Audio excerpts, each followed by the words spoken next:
Welcome back, Python enthusiasts. Get ready to embark on an exciting journey into the fascinating world of progress bars as we unlock their power and learn how to create our very own dynamic progress indicator using the magic of Python. In this comprehensive video, we'll start with a simple code snippet that prints a basic progress bar by iterating over 100 iterations.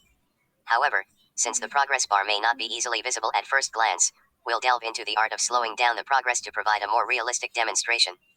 But how can we achieve this?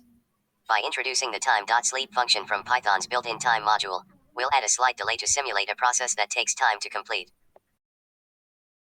As a side note, we need to know about some missed things about print function and time.sleep function. The sep parameter is used to specify the character or string that will be inserted between the values being printed. By default, the separator is a space character. However, you can customize it by providing a different value as the sep parameter. And the end parameter is used to specify the string that will be printed at the end of the line. By default, the end parameter is set to a new line character, \n, which creates a new line after printing. You can change this behavior by providing a different value as the end parameter.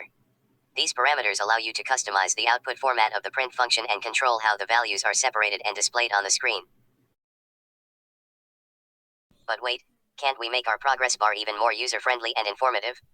Absolutely.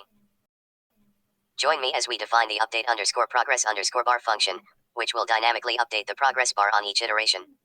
Inside this function, we'll calculate the progress of our process by dividing the current iteration by the total number of iterations. This calculation will yield a progress value ranging from 0 to 1, which we'll convert into a percentage by multiplying it by 100. As our process advances, we'll call the update_progress_bar function at each iteration, passing in the current iteration as an argument. This seamless integration will trigger the dynamic update of our progress bar, displaying the progress percentage and visually showcasing the corresponding filled and empty blocks.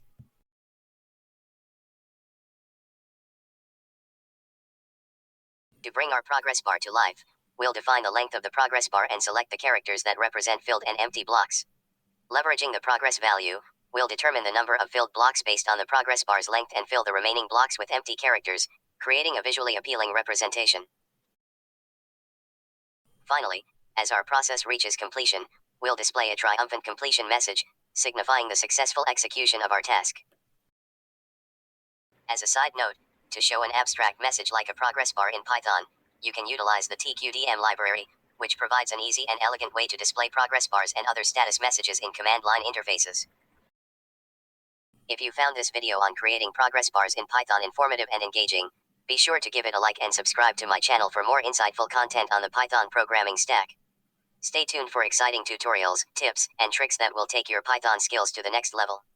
Hit that like button and join our growing community of Python enthusiasts.